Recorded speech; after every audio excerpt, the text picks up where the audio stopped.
So why not a power chair? The main thing to understand is obviously power assist and power wheelchairs are totally different things. One isn't better than the other, it's what meets your client's needs the best.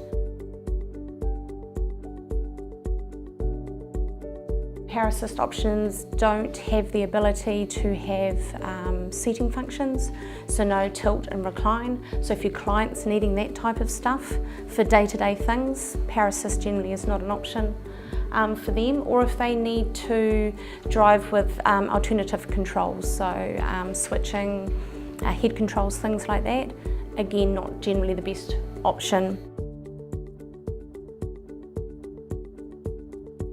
The other thing to think about is that when you use power assist, the main thing that they're there for is to look at easing the burden of self-propelling, reducing the amount of pushes that a client will do a day. So the whole idea is that it limits things like fatigue and pain and effort in the shoulder region.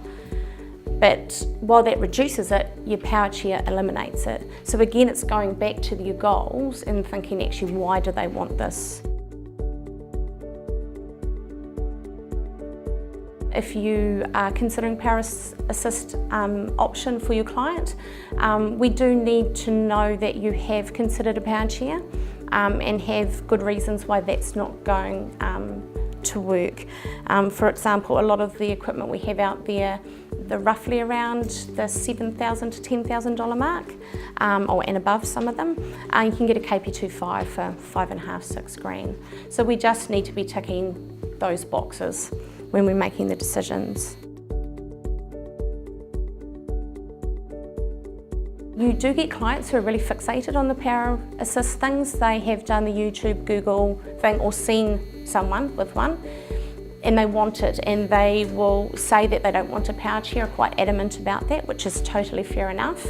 But the power assist option may not work for them. So it's really important that there is a plan B, that you're not poo-pooing a power chair alongside with them. It's like, okay, let's park this, I get this, but they might need to come back to it because the other options won't actually work for them.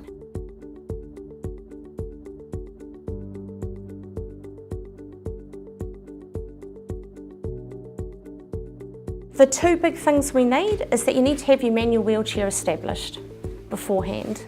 Okay, you're not going to start with power assist, then you need to have the manual chair established and you need to have the seating sorted as well, because both of those things will complement the choice that you're going to make and the actual use of it.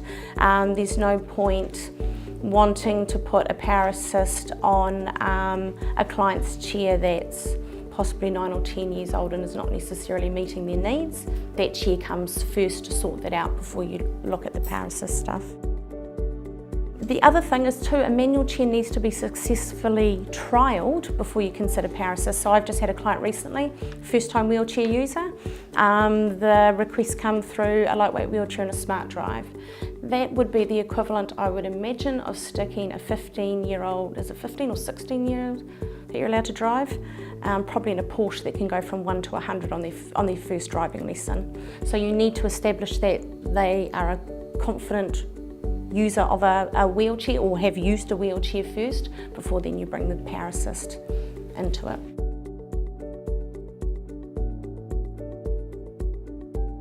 When considering power assist options for our clients, we really need to think through what is required to use them.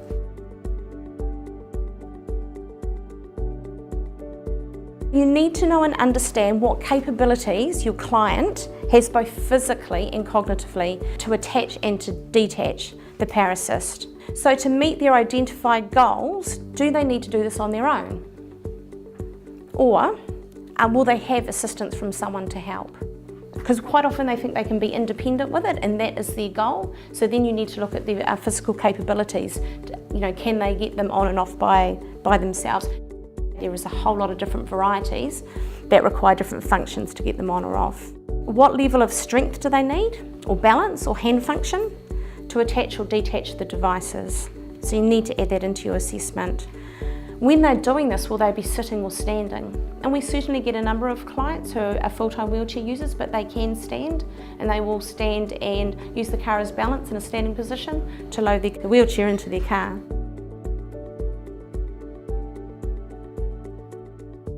So you need to know, how does the PowerAssist device charge up and how often does it need charging?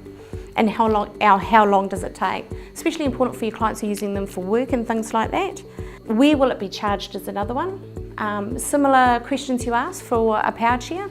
There's, they need to have that lockable, weatherproof access to a PowerPoint type thing. If they're going to be charged inside the home, can the actual manual chair with the PowerAssist device be brought into the home? Is there room to do that? And that's really especially important with the trike options. With the trikes attached, they do add length, and again, if they're wanting to do that independently, can it be brought in and out of the house?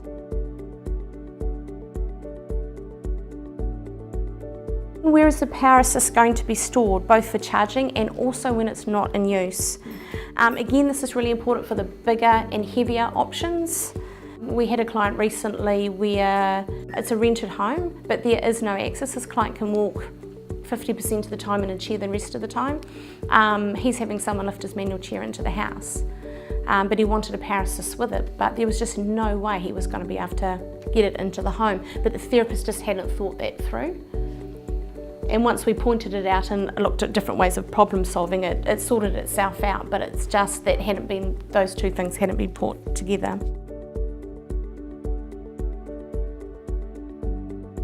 One of the main reasons clients consider PowerAssist options is due to the portability of it. So yes, PowerAssist options are considered easier to transport in vehicles, more so than a power chair, that's true. But just because they are easier to transport than a power chair, it doesn't necessarily mean that it's doable for every client, let alone someone being able to do it independently.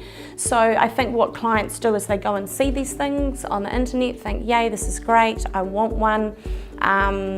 They get that concept of portability in their mind, but don't actually understand the realistic side of actually doing that. And that's one of the important things for you guys to get today. Again, when it comes to getting them in and out of cars, it goes back to the whole attaching and detaching side of things. How are they going to do that? I think the lightest option we have is 6 kilos for a PowerAssist, and the heaviest is probably 37 kilos. So that's significant, especially if you're doing it with one hand, and maybe it's, you're not at full strength. Most of these PowerAssist options, when attached to a chair, won't go up onto an overhead hoist. And some clients don't realise and understand that as well.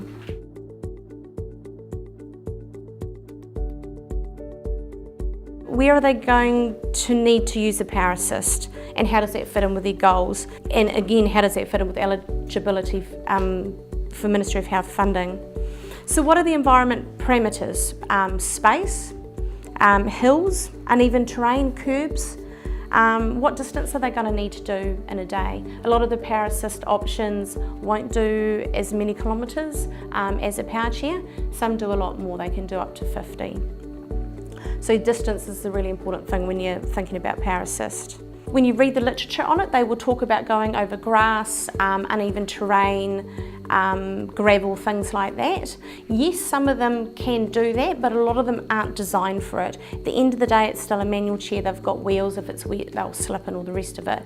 But then you do have other PowerAssists that deal with outdoor stuff really, really well. So when it comes to that environment, you need to match your options with what you're hoping they are going to achieve. We've talked a lot about you need hand strength, you need balance, you need to be able to lift stuff. For some of them they require some fine motor control to put on, others they don't. Cognitively, I consider myself normal most of the time, and I have struggled with some of the things big time. So you do need a high level of cognition for a lot of them. The other thing is practice and technique as well. So they need to have, I suppose, the personality, or there needs to be history around they've tackled something and they've been able to do it. We found you first get into something and you're absolutely rubbish, but 20 minutes later you've got it sussed. So they need to have the ability to be able to go through that process.